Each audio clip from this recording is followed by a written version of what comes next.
Alhamdulillah pada kesempatan kali ini kita peringatan Isra wal Mi'raj di tengah masa pandemi COVID-19. Masa pandemi ini Bapak Ibu memang bagian dari takdir Allah. Dikarenakan memang sejak dahulu kala ada wabah. Bahkan di zaman Nabi beberapa sahabat meninggal dunia gara-gara wabah. Ulama tabi'in Al-Imam Sufyan Ats-Tsauri. Tabi'in itu Bu berarti abis sahabat ya. Jadi dekat masanya dengan masa Nabi. Al-Imam Sufyan Ats-Tsauri berkata, "Hadza zamanus sukut waluzumul buyut waridha bil qut ila antamut." Memang sudah ada zaman ini adalah zaman di mana kalian mesti banyak diam. Waluzumul buyut, betah tinggal di rumah. Waridha bil qut, ridho dengan persediaan makan yang ada. Ila antamut, sampai engkau mati. Ini kan kalimatnya hadza zamanus sukut, zaman waktu itu. Jadi Bapak Ibu sejak 14 abad yang lalu sudah ada yang namanya wabah serupa. Makanya seolah-olah, ini seolah-olah, karena belum ada penelitian benar tidaknya, seolah-olah setiap 1 abad sekali pasti ada wabah yang besar. Di angka gandeng, angka kembar 2020 tahun kemarin puncak corona. Mulai tahun 2019 puncaknya 2020. Berakhir 2021 ini mudah-mudahan. Allahumma amin. Tarik 1 abad sebelumnya, tahun 1918 mulai flu Spanyol. Puncaknya tahun 1919, angka kembar lagi, angka gandeng. Korbannya sampai 100 juta orang meninggal dunia. Jadi nggak seberapa ini corona. Corona ini berapa sih Pak korban nyawanya? Nggak nyampe 2 juta kali ya? 1 juta juga nggak nyampe sedunia internasional. Itu flu Spanyol 100 juta orang. Sampai dikatakan 1/3 penduduk bumi mati semua. Ya kita nggak tahu karena belum hidup soalnya. Kita belum lahir. Tarik 1 abad sebelumnya lagi, tahun 1817 mulai flu Perancis. Puncaknya angka gandeng, kembar lagi 1818. Saya baca di Google itu sampai 30 juta orang meninggal dunia. Artinya enggak heran dengan corona. Corona ini bukan isu. Corona ini merupakan takdir Allah. Setuju enggak kira-kira? Agar ucapan yang paling pantas adalah inna lillahi wa inna ilaihi raji'un. Hadza zamanus sukut. Zaman ini adalah zaman kalian mesti banyak diam.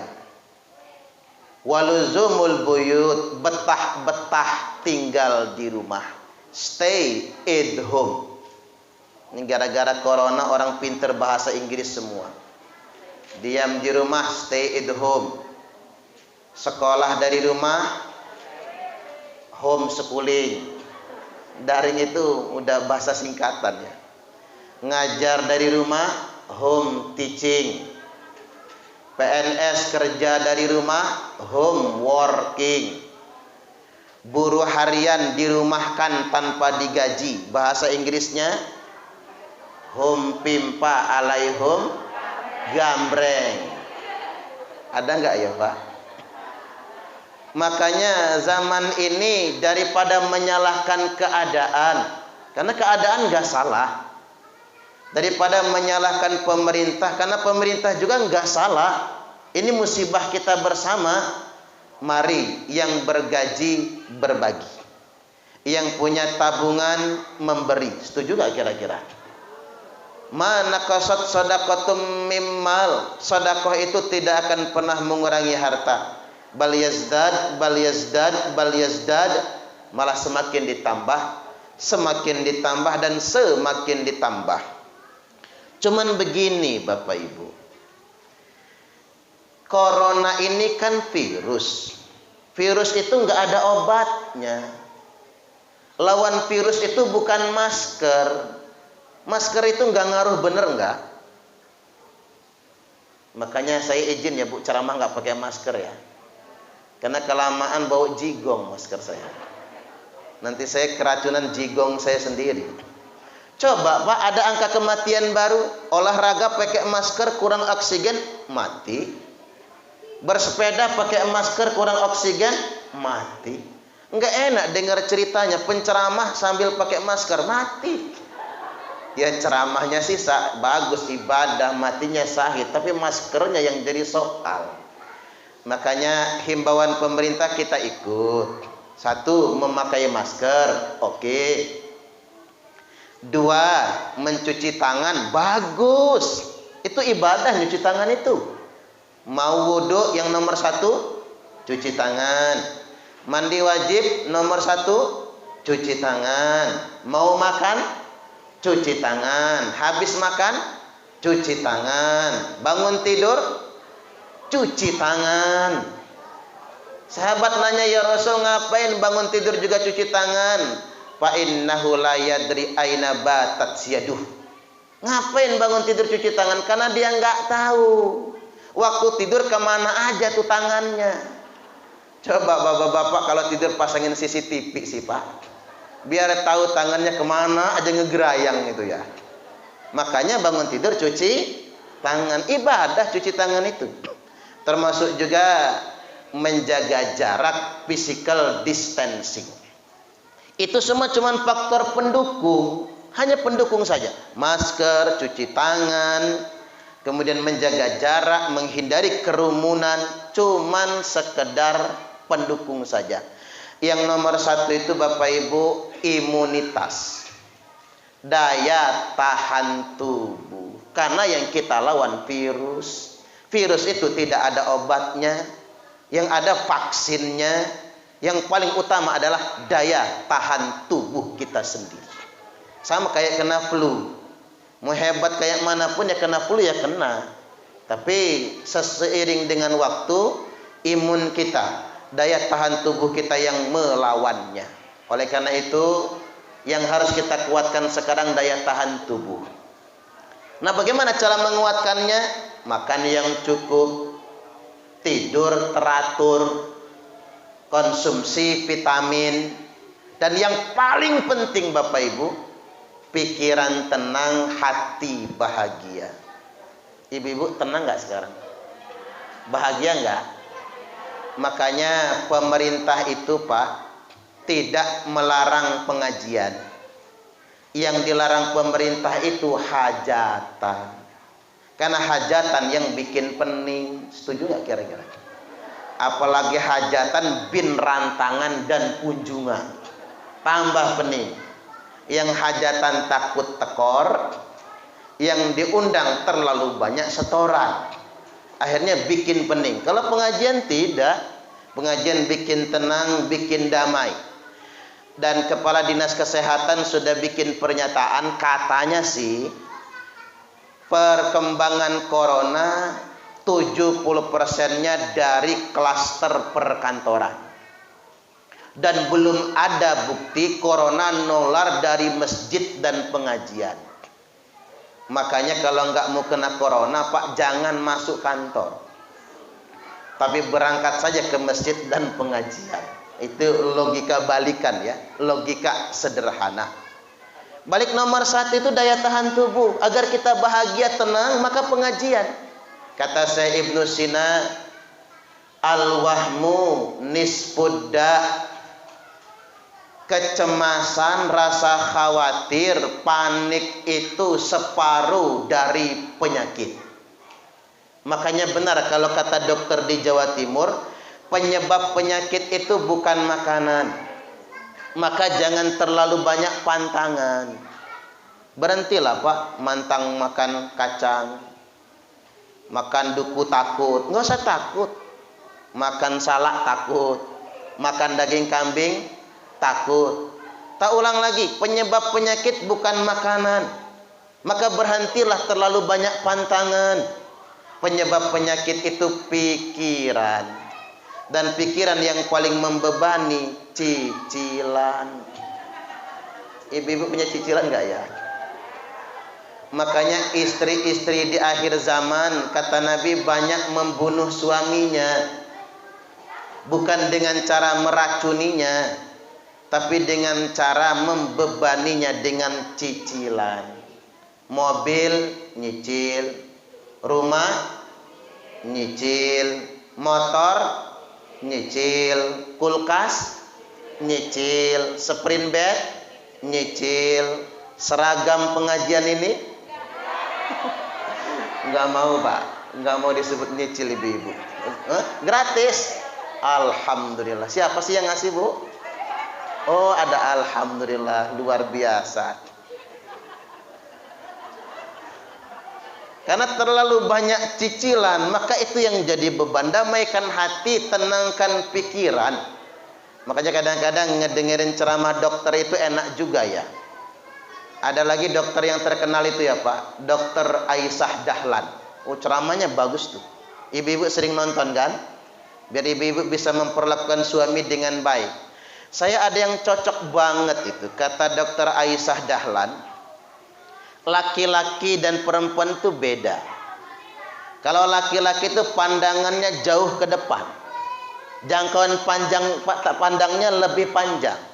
Makanya jangan heran Bu, kalau suami nyetir ngebut, berani motong, karena sudah keukur jaraknya, karena jangkauan pandangan matanya. Dan perempuan lebih pendek, makanya ibu-ibu ketakutan kalau terlalu ngebut kan, apalagi motong. Tapi kelemahan bapak-bapak, pandangan memutar ke sampingnya pendek sekali. Makanya bapak-bapak itu kalau nggak noleh betul nggak kelihatan.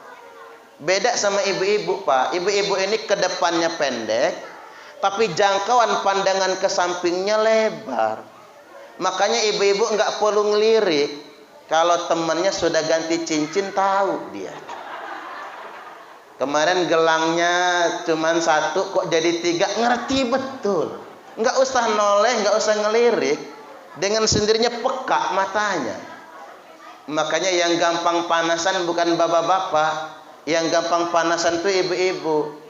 Tetangga beli kulkas panas, tetangga beli mobil menggigil, tetangga beli motor gemeter, tetangga beli ceret mencret. Wanita yang gampang panasan. Kalau di sini enggak ya Bu ya? Wanita solehah semua. Allahumma amin.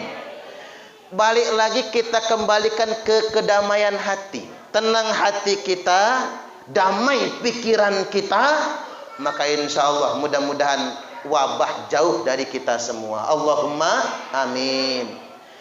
Ini beberapa bulan belakangan angka gas asam lambung meningkat Bapak Ibu. Ini buat antisipasi nih kalau ada yang gas asam lambung ya. Karena begini Pak, gas asam lambung ini penyakit yang paling banyak diruqyah. Karena susah dibuat kesimpulan diagnosanya. Ada yang dirasa tapi nggak kelihatan. Kalau kolesterol dari darah kelihatan, asam urat ketahuan, ada yang perlu di ronsen USG kelihatan, kanker bisa dideteksi, tapi asam lambung sulit, wujudnya nggak kelihatan, cek darah nggak bisa. Nah ini paling banyak diruqyah belakangan, dan di masa pandemi ini meningkat yang kena gas asam lambung.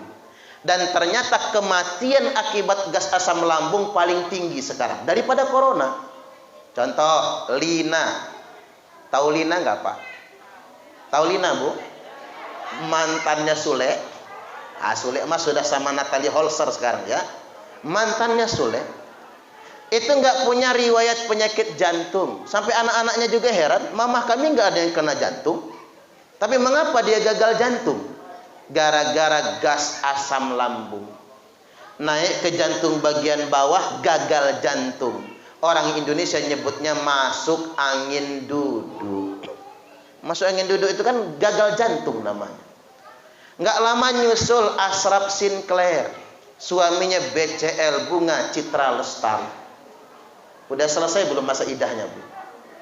Udah ya. Kita kenalkan sama Pak Sakwan aja ya. Oh jangan. Pak Sakwan sih mau, nggak tahu BCL-nya ya. Saya juga mau kalau dikerudungin dianya. Maaf ya Bu Guyon ya. Baik Bapak Ibu rahimakumullah. Ashraf Sinclair itu kanker nggak punya, penyakit parah nggak ada, cuman asam lambung. Naik ke jantung bagian bawah, gagal jantung, masuk angin duduk, kata kita, wafat, meninggal dunia. Makanya kalau kita ingin perhatikan Pak, kematian akibat gas asam lambung lebih tinggi di zaman sekarang. Itu semua dampak dari pikiran. Maka mudah-mudahan kita semua selalu bahagia. Allahumma amin. Begini, dalam momentum peringatan Isra wal Mi'raj ini saya sampaikan, anak-anak halo, halo, nah, lihat ke Pak Ustadz, biar nggak ada yang ngobrol. Kita mesti menjaga sholat, karena itulah pesannya sebetulnya kan, menjaga sholat. Nggak banyak. Dalam hadis kursi dikatakan tafarragh li ibadati, lapangkanlah waktu untuk menyembahku, kata Allah. Amla'u sadraka ginan, ku penuhi dadamu dengan kekayaan. Ini menarik. Ku penuhi dadamu dengan kekayaan. Allah kok nggak ngomong begini ya Bapak Ibu? Jaga sholat, nanti kupenuhi rumahmu dengan perabotan. Tidak. Jaga sholat, nanti kupenuhi lemarimu dengan simpanan perhiasan. Tidak. Jaga sholat, nanti kubanyakkan kendaraanmu.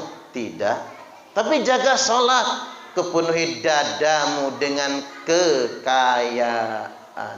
Karena kaya itu di sini, kaya itu di dada.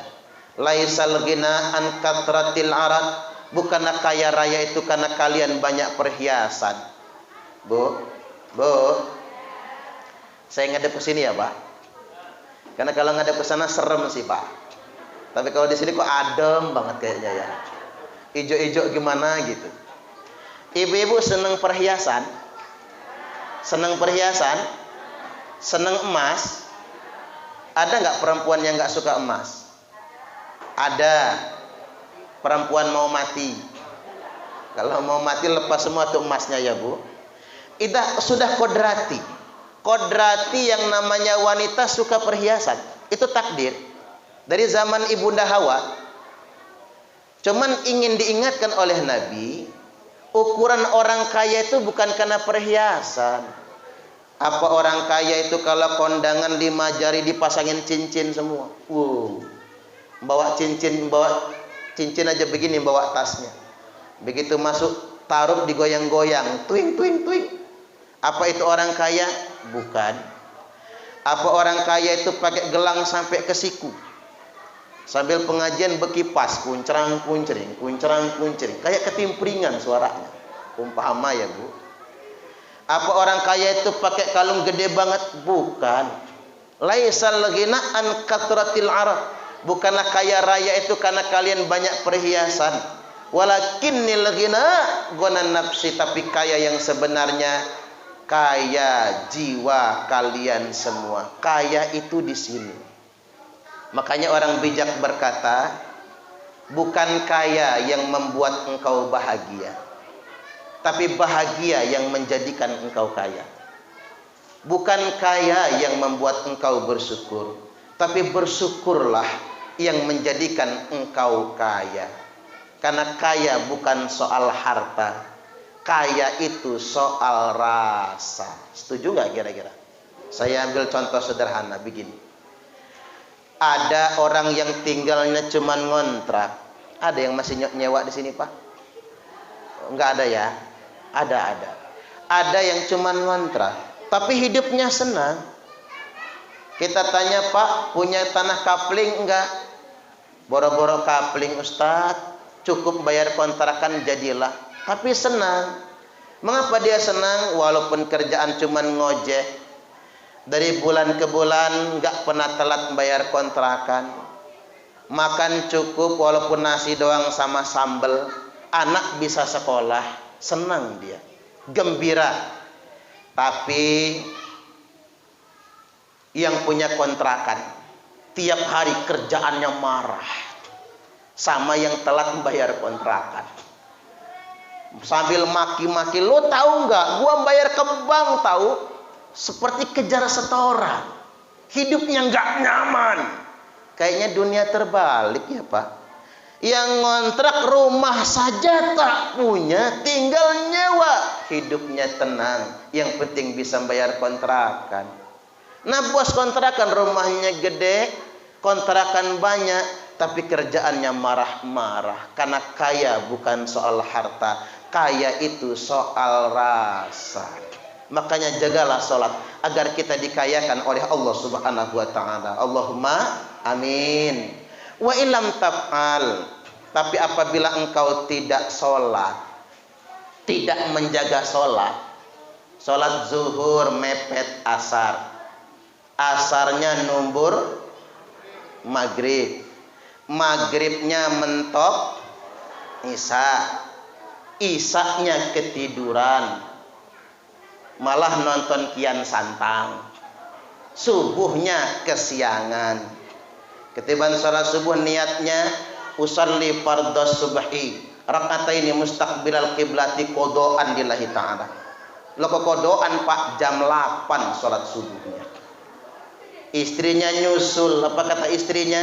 Usalli fardhos subhi rakataini mustaqbilal qiblati, kesiangan lillahi ta'ala. Lo kok kesiangan Bu, jam 9 sholat subuhnya. Kalau ibu-ibunya pintar modifikasi, anak-anaknya lebih pintar lagi. Apa kata anaknya? Usalli fardhos subhi wal dhuhri wal asri wal maghribi wal isya'i, keroyokan oplosan lillahi ta'ala. Hancur sholatnya. Wa illam taf'al, apabila engkau tidak menjaga sholat, kata Allah, amla'u sadraka suglan, kupenuhi dadamu dengan kesempitan, walam asudda faqraka, dan aku tidak akan mencukupkan saat engkau ada kekurangan. Dan namanya orang hidup pasti punya kekurangan, betul? Allahul Ghani, cuman Allah yang kaya, Allah yang maha kaya.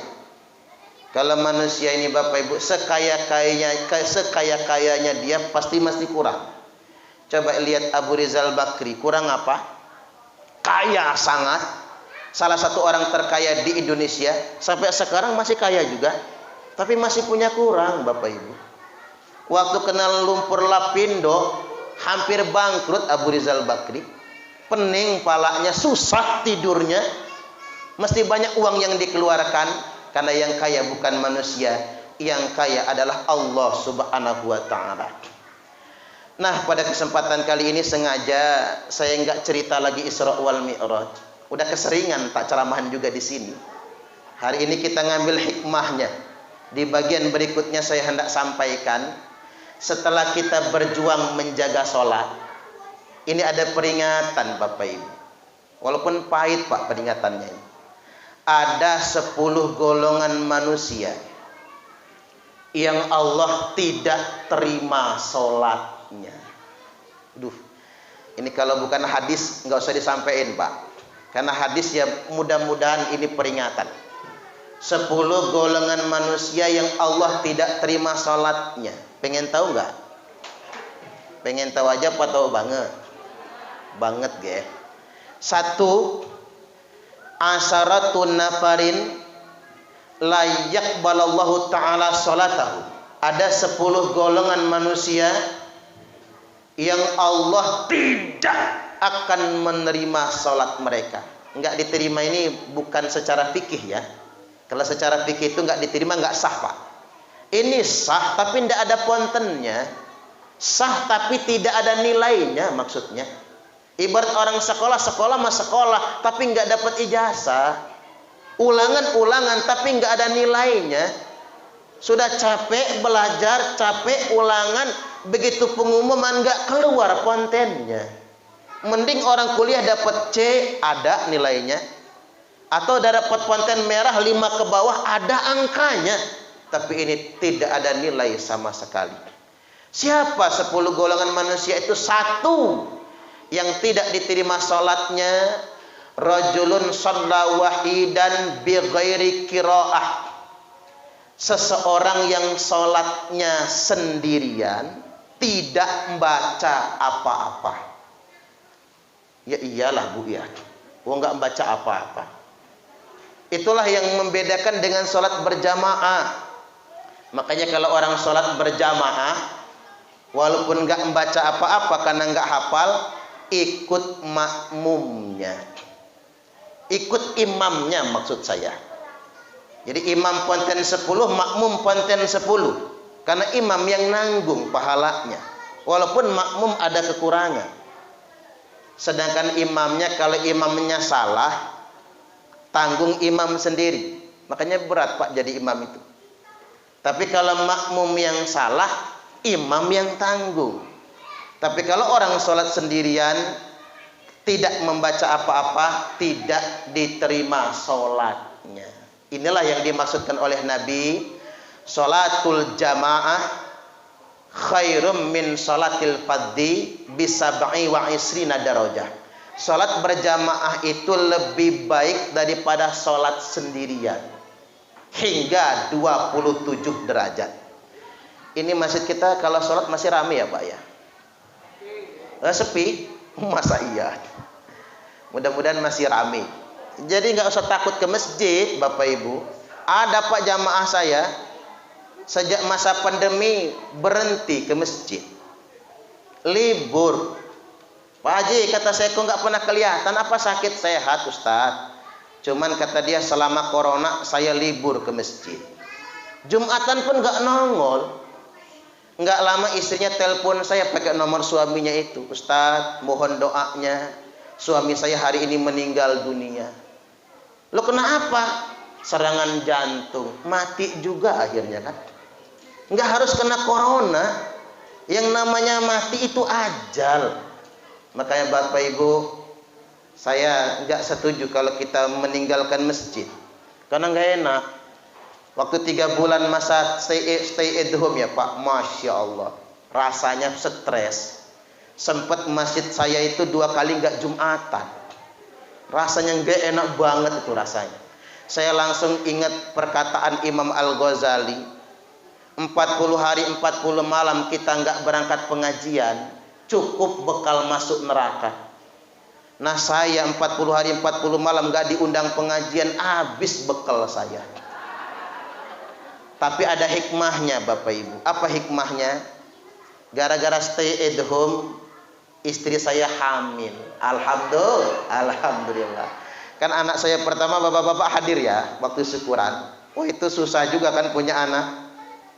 Dokter memang ngomong dulu, Ustaz, kalau mau punya anak, daripada bayi tabung mahal belum tentu sukses, Ustadz ini berhenti mikir. Gila dong kata saya. Kan saya penulis soalnya, dia tahu. Berhenti nulis buku, nulis buletin, libur dulu. Kalau bisa libur ceramah juga. Liburan sebulan penuh kata dia.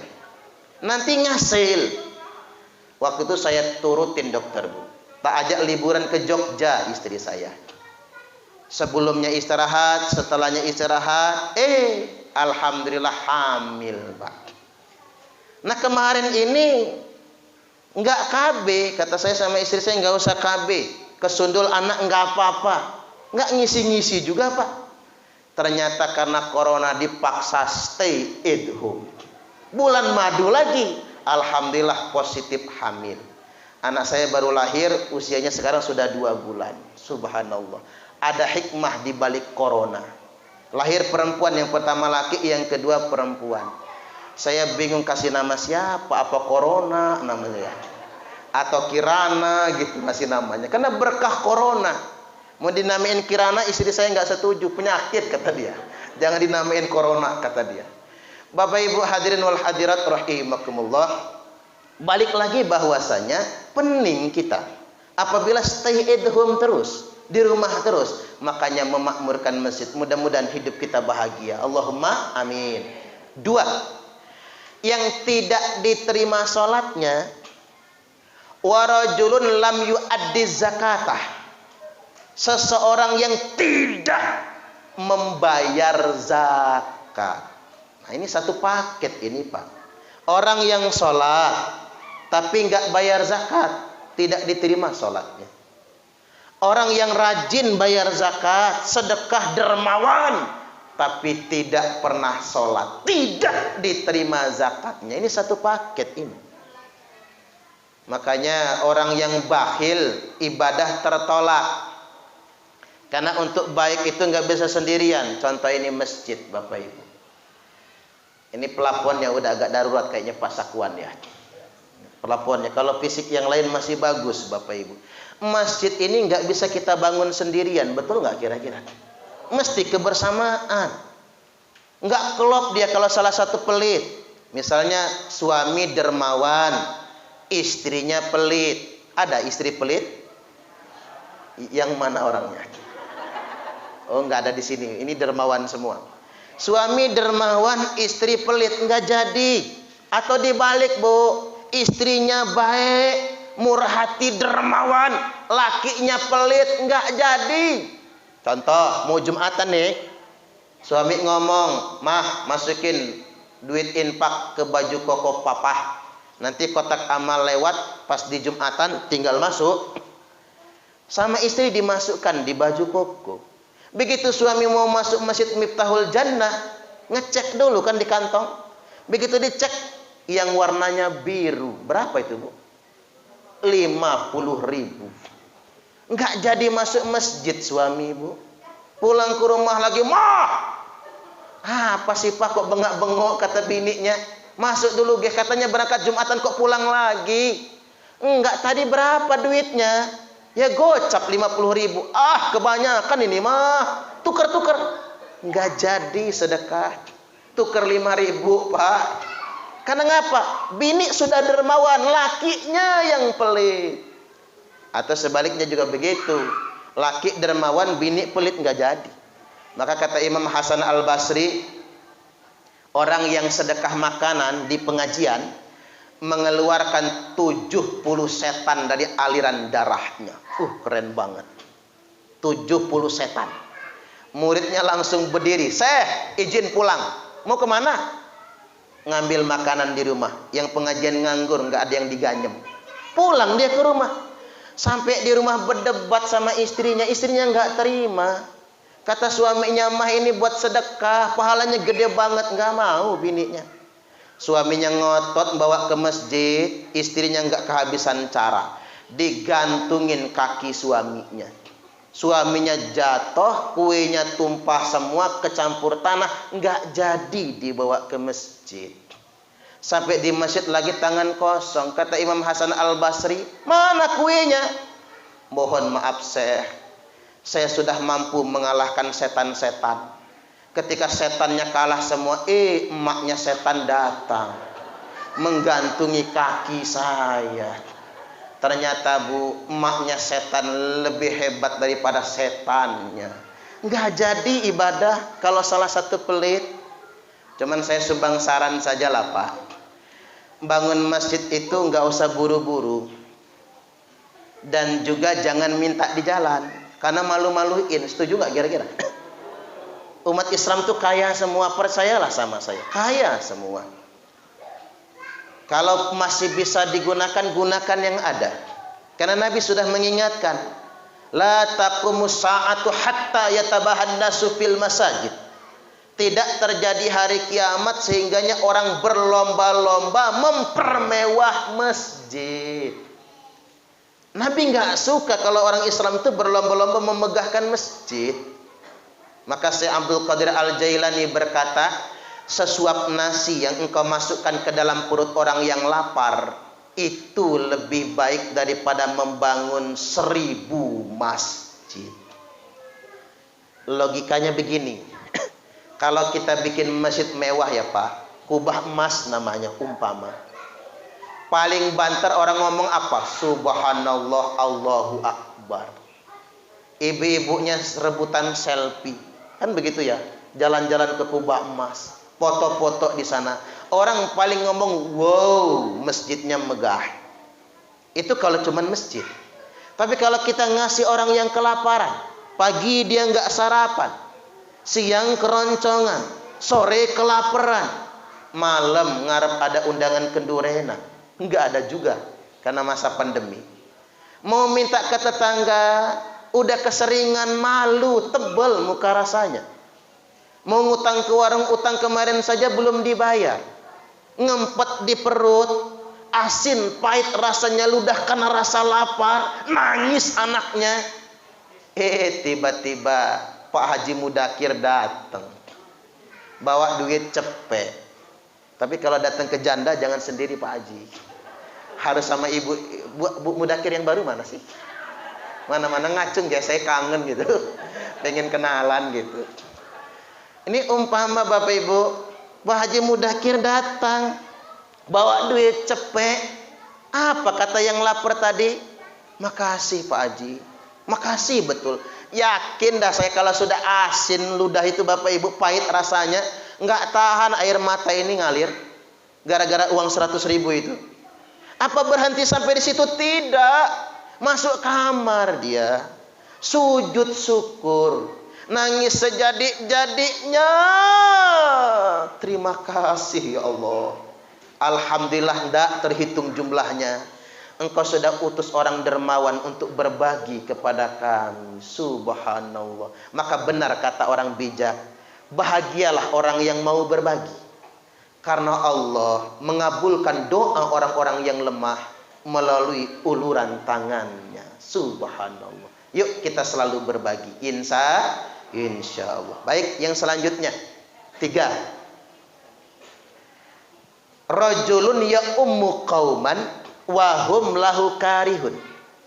Yang tidak diterima sholatnya seseorang yang menjadi imam suatu kaum, sedangkan makmumnya membencinya. Nah, nggak enak jadi imam itu Pak. Imam itu begini, imam itu nggak boleh memaksakan kehendaknya. Pokoknya makmum ikut gua, nggak boleh, nggak bisa. Kalau imam itu dibenci oleh makmumnya, maka imam itu boleh jadi tidak diterima sholatnya. Makanya Abdullah bin Mas'ud pernah ditegur Nabi gara-gara sholat membacanya Al-Baqarah, kelenger Pak. Gempor makmumnya, udah suaranya nggak bagus-bagus amat. Kalau Ustaz Hibni, imam besar Masjid Baitul Mukmin, bacanya nggak pernah kepanjangan, suaranya merdu, betah jadi makmumnya. Ya sampai ibu-ibu ngayal, coba gua punya mantu kayak gitu.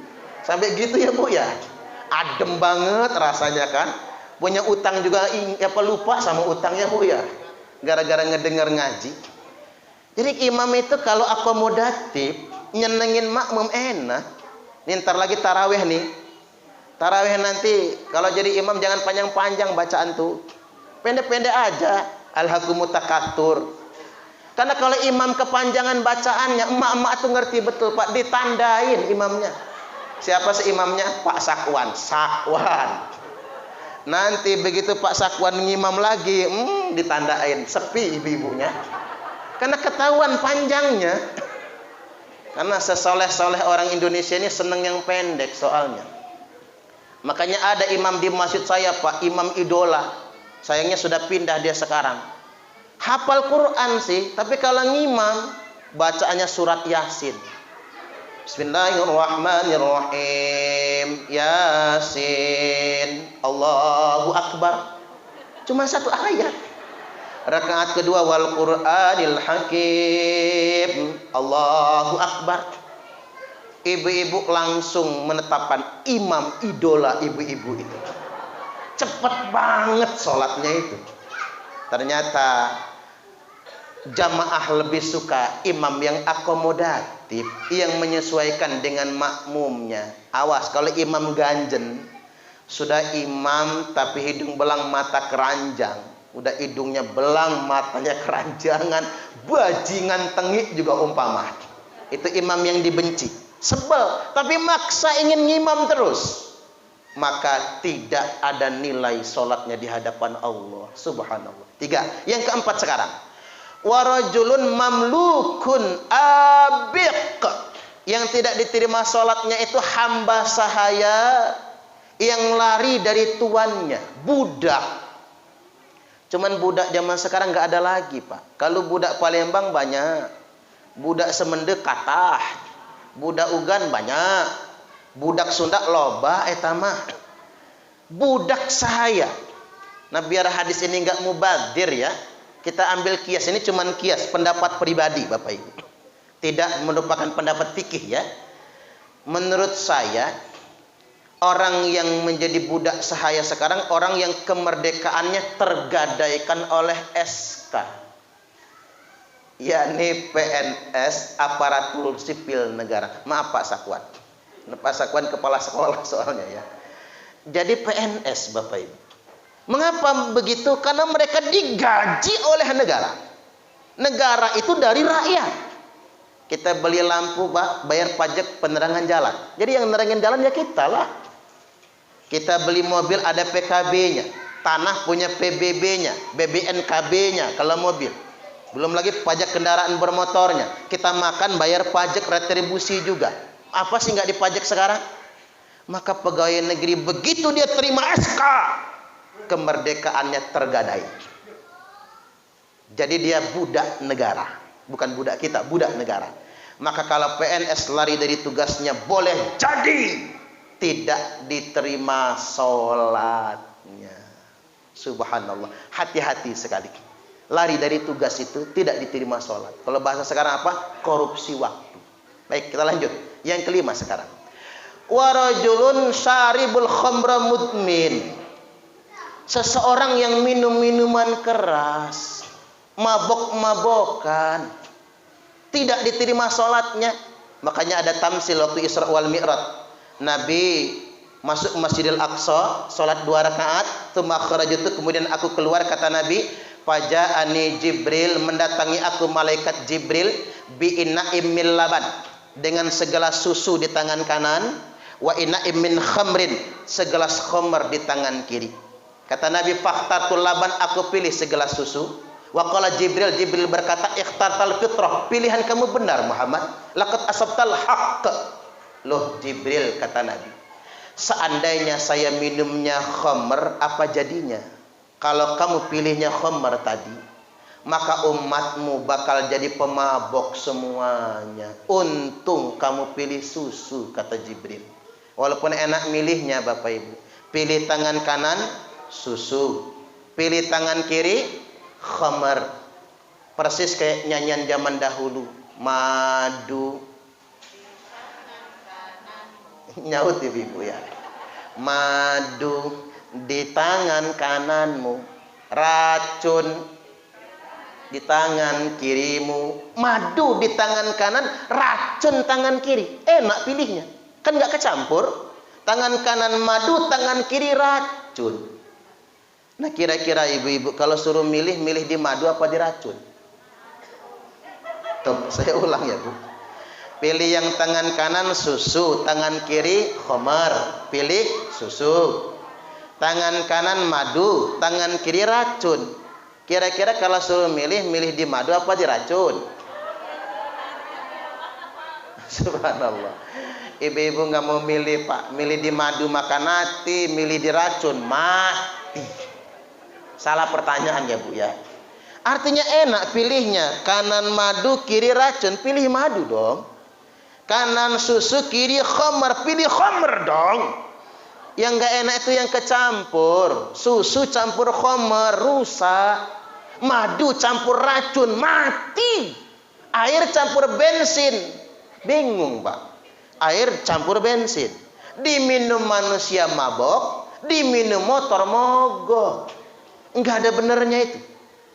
Nah sama kayak zaman sekarang ini Bapak Ibu. Kalau yang hak itu kelihatan hak, enak. Yang batil kelihatan batil, enak. Tinggal kita pilih kan. Masalahnya zaman sekarang ini zaman kecampur, talbisul haqqa bil batil, campur aduk yang hak sama yang batil. Kopi campur sianida, susu campur khamr, madu campur racun. Tampilannya kayak malaikat, dalamnya belis. Mukanya lugu, hatinya buaya. Kalau kata wong Palembang, waluyo. Wajah lugu, hati buayo. Ada Pak Waluyo nggak di sini? Oh, nggak ada. Jangan tersungging loh Pak. Ini contoh saja itu. Akronim singkatan. Ini zaman talbisul haqqa bil batil. Campur aduk yang hak sama yang batil. Kita harus pintar untuk membedakannya. Makanya ada doa. Allahumma arinal haqqa haqqa warzuqna tiba'ah. Ya Allah, tunjukkan kepada kami yang benar itu benar. Dan beri kemampuan kepada kami untuk mengikutinya. Wa arinal batila batila warzuqna ijtinabah, dan tunjukkan kepada kami yang batil itu batil dan beri kekuatan kepada kami untuk menjauhinya. Allahumma amin. Lanjut yang keenam sekarang. Yang tidak diterima salatnya wa mra'atun batat wa zaujuha sakhitun 'alaiha. Wanita. Nah, ini ibu-ibu nih khusus spesial. Wanita yang tidur di malam hari. Ibu-ibu kalau malam tidur enggak? Nah. Enggak mana Bu ya? Itu jangan dipotong tapi. Wanita yang tidur di malam hari yang suaminya sedang murka kepadanya. Suami noel-noel, tuing tuing tuing tuing, malah narik selimut. Suami ngajak tengadah malah tengkurap. Ibu-ibu yang murka, yang suami murka, istri yang tidur, yang suaminya dalam keadaan murka, boleh jadi tidak diterima sholatnya. Ada ibu-ibu yang protes, Ustadz repot amat jadi perempuan. Kok kayak gitu banget modelnya? Enggak juga sih Bu. Sebetulnya perempuan itu paling gampang masuk surga, paling gampang masuk neraka. Ibu-ibu kalau pengen masuk surga taat suami. Tapi kalau pengen masuk neraka gampang dong, ngelawan saja sama suami. Suami lagi tidur Bu, sepak palanya. Gratis masuk nerakanya, enggak usah bayar kapelingan di neraka itu. Wong perempuan itu paling enak cari pahala kok Pak. Beda sama kita yang laki-laki. Ibu-ibu cium tangan suami ya Bu, sama seperti 70 kali cium hajar aswad. Apalagi suaminya hitam kayak pantat wajan itu. Makanya kalau punya anak gadis jangan curus, jangan cari yang kuning nak gitu. Jangan cari yang putih, jangan cari yang coklat, yang hitam aja sekalian. Biar persis hajar aswad. Itulah mengapa sebabnya Pak, perempuan tidak disunahkan mencium hajar aswad di Ka'bah. Orang Indonesia aja belaga. Kadang saya nyengir sendiri. Emak-emak pamer, pulang haji pulang umrah, saya 3 kali cium hajar aswad. Ya kita mau patahkan kan gak enak. Cuman kalau ibu-ibu mau tahu, perempuan tidak disunahkan cium hajar aswad. Hanya laki-laki yang disunahkan. Mengapa perempuan tidak disunahkan cium hajar aswad? Karena mencium tangan suami sama seperti 70 kali cium hajar aswad. Subhanallah. Ini hajar aswad di Mekah dicium, di rumah terabaikan. Rajin cium tangan suami. Perempuan paling enak dapat pahala, paling gampang masuk surga. Innal mar'ata idza shallat khamsaha, wanita yang penting dia salat 5 waktu, wa shamat sahraha dia puasa Ramadan, wa ata'at ba'laha dia taat suaminya, wa ahsanat farajaha dan dia tutup auratnya, masuk surga. Cuman 4. Yang ditanya di akhir cuman 4 buat ibu-ibu. Coba saya mau mewakili malaikat nanya dulu. Ibu-ibu sudah sholat 5 waktu? Sudah. Ramadan nanti puasa? Puasa. Sama suaminya taat? Jangan pakai insya Allah guys, nggak laku nggak. Taat Bu, harus pede ngejawabnya taat. Ya ngambek dikit mah nggak apa-apa. Sama suami taat, aurat ditutup, maka silahkan masuk surga dari pintu surga mana saja yang ibu-ibu suka. Subhanallah. Kayaknya si ibu-ibu ini bakal masuk surga semua. Amin. Oke, dipercepat. Yang ke-7 sekarang ya. Wa mra'atun hurratun tusalli bi ghairi khimar. wanita merdeka yang sholatnya tidak pakai kerudung. Nah, ibu-ibu sholat pakai kerudung nggak? Pakai telekung malahan ya Bu ya. Karena begini Pak, ada wanita budak ammah. Wanita budak itu auratnya kalau sholat cuman dari udel sampai lutut. Itu kalau budak. Perempuan, walaupun dadanya kelihatan sah sholatnya, itu aurat wanita budak di dalam sholat. Dia sholat dalam kamar, cuman sarungan saja sah, walaupun dia perempuan, karena budak sahaya. Tapi wanita merdeka wajib nutup auratnya di dalam sholat, seluruh badannya kecuali muka dan telapak tangan. Nah, kalau di hadapan Allah saja kita nutup aurat, yuk keluar rumah juga menjaga auratnya. Insya Allah. 7 ya. Yang ke-8 sekarang. Yang tidak diterima sholatnya. Wa akilur riba. Rentenir, pemakan riba. Karena rentenir ini Bapak Ibu yang merusak perekonomian Pak. Coba pedagang di pasar tuh bangkrut semua kan. Karena begini Bapak Ibu, rentenir itu bukan bank. Kalau bank itu dia ikut aturan pemerintah. Rentenir itu praktek bank gelap. Itu yang tidak boleh. Makanya Indonesia ini punya Densus 88 untuk teroris. Punya polisi khusus kriminal dunia maya, cybercrime, di Reskrimsus, cybercrime ada untuk kriminal dunia maya. Ada yang khusus narkoba, tapi belum ada yang khusus rentenir Pak. Nah ini harus ada ini, Polsus rentenir. Kalau saya jadi polisi tak tembak ini tuh rentenirnya itu. Untung saya nggak jadi polisi. Rentenir ini hancur perekonomian.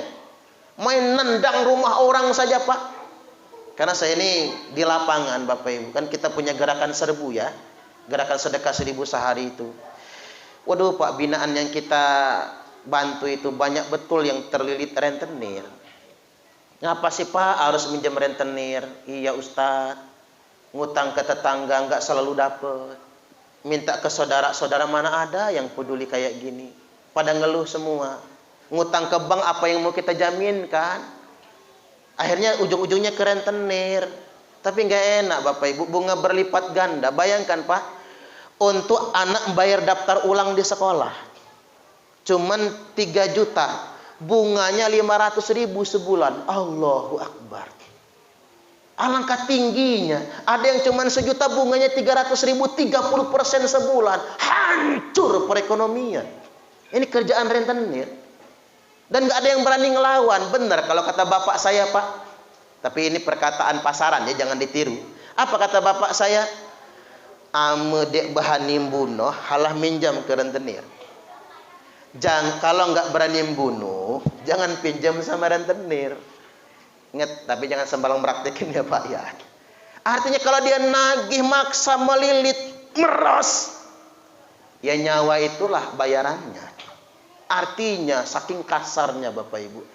Nah makanya agar tidak terjadi yang kayak gituan, peres-peresan kayak gitu, pemerintah yang harus intervensi. Betul nggak kira-kira? Pemerintah harus benar-benar mensejahterakan rakyatnya. Dan begini, saya kasih rumus Bapak Ibu. Mengapa rentenir itu tambah kaya, tapi yang pinjam ke rentenir malah bangkrut? Kalau Bapak Ibu pengen tahu rahasianya, yang pinjam ke rentenir pasti bangkrut. Tambah susah, tambah melarat. Mengapa? Itu kafarat, penebus dosa baginya. Maka kalau Bapak Ibu ingin lancar rezekinya, makan batu nggak apa-apa Bu. Yang penting jangan pinjam ke rentenir. Seret rezekinya Pak. Bampet semuanya, bocor nggak keruan nantinya. Tapi kalau rentenirnya tambah kaya. Mengapa rentenirnya tambah kaya? Karena surga sudah untuk dunianya. Nanti rentenir di akhirat minta surga sama Allah. Ya Allah, walaupun kami rentenir, kami sholat juga. Kata Allah, untukmu sudah aku bayar di dunia. Hidupmu kaya dan penuh dengan kemewahan. Nah kita yang minjam ke rentenir Bapak Ibu sudah cukup. Dunia sudah dikaparat dengan kesusahan, akhirat tinggal mendapatkan surga. Cuman kan gak enak walaupun masuk surga ya Bu, dunianya sengsara. Kasihan anak-anak. Ya kan, mengapa orang pinjam ke rentenir Pak? Enggak tega rasanya kalau anak ngeluh lapar. Betul nggak kira-kira? Untuk bayaran anak sekolah bagaimana? Oleh karena itu, pemerintah harus intervensi dalam urusan ini untuk menyelesaikan persoalan ekonomi. Baik, yang ke-9 sekarang. Betul 9 ya? 8 dulu ya, 9 betul. Yang ke-9, wal imamul jair. Yang tidak diterima sholatnya pemerintah yang korupsi. Agak keras nih. Pemerintah yang korupsi. Karena begini Bapak Ibu, saya berandai sajalah. APBN kita buat pendidikan itu 20%. 20% dari anggaran belanja negara kita. Sedangkan postur APBN kita kan 2000 triliun. Berarti yang buat pendidikan itu 400 triliun. 400 triliun itu nolnya berapa, Bu? Nolnya berapa? Enggak tahu. Saking banyaknya ya Bu, yang gelinding semua dia. 400 triliun berarti 14 nolnya itu. 400 triliun itu tadi 400.000 miliar. Itu kalau benar untuk sekolah, benar untuk pendidikan, gratis sekolah Pak, dari PAUD sampai sarjana S1. Gaji guru paling kecil sebulan 20 juta. Nggak ada guru honor lagi. Gaji guru ngaji 30 juta. Wah, lebih gede dong. Ini nunggu saya jadi presiden kayaknya ya. Pokoknya saya janji kalau saya jadi presiden Pak Sakwan tak jadiin menteri pendidikan. Pak Bakti nanti menteri dalam negeri. Hancur negara saya itu. Siapa yang mau milih saya kan begitu. Artinya saya rindu banget lah ada pemimpin bangsa ke depan ini menggratiskan pendidikan. Setuju nggak kira-kira? Karena begini Pak, saya itu kan berhadapan di lapangan, anak-anak kita itu sampai kemarin nih bayar UKT kuliah Pak, daftar ulang sekolah itu sampai ratusan juta. Bingung saya bayar dari mana? Binaan kita itu ya bukan anak saya, tapi jadi beban. Kasihan mereka nggak bisa sekolah, nggak bisa kuliah. Yang saya paling gedek-gedek itu sekolah negeri menerapkan uang bangunan. Ternyata bertahun-tahun ini yang bangun sekolah itu orang tua. Ternyata ya. Allahu Akbar. Berarti kalau Bapak Ibu anaknya banyak, yang bayar uang bangunan 1-2 aja. Anak ketiga dan seterusnya nggak usah bayar lagi uang sekolah punya bapak kita itu. Karena dia yang bangun. Ada apa dengan Indonesia Raya tercinta ini? Saya dulu masih SMP Pak. SPP cuma 3.000 sebulan. Uang bangunan nggak ada. Dulu katanya zaman miskin. Sepeda saja barang mahal. Zaman saya masih kecil itu. Orang punya motor udah kaya banget. Tapi sekolah. Loh kok sekarang zaman modern, fasilitas lengkap. Tapi mahal biaya sekolah. Ada apa dengan Indonesia ini? Kuliah mahal Bapak Ibu. Oleh karena itu, mungkin kalau nggak ada korupsi, Indonesia ini bakal sejahtera. Allahumma amin. Baik, yang terakhir sekarang. Wa rajulun la tanhahu salatuhu 'anil fahsya'i wal munkar. Seseorang yang salatnya tidak bisa mencegah dirinya dari perbuatan keji dan munkar. STMJ. Salat terus maksiat jojong. Salat majojong, maksiat jalan juga. Ini yang tidak diterima salatnya. Baik Bapak Ibu, sudah sejam lebih ceramahnya. Mohon maaf kelamaan ya. Tapi mudah-mudahan ini semua bermanfaat dan bisa menjadi peringatan bagi kita semua. Mudah-mudahan kita selamat dunia sampai akhirat nantinya. Allahumma amin, amin ya rabbal alamin. Demikian dari saya. Wallahul muwaffiq ila aqwamit thoriq.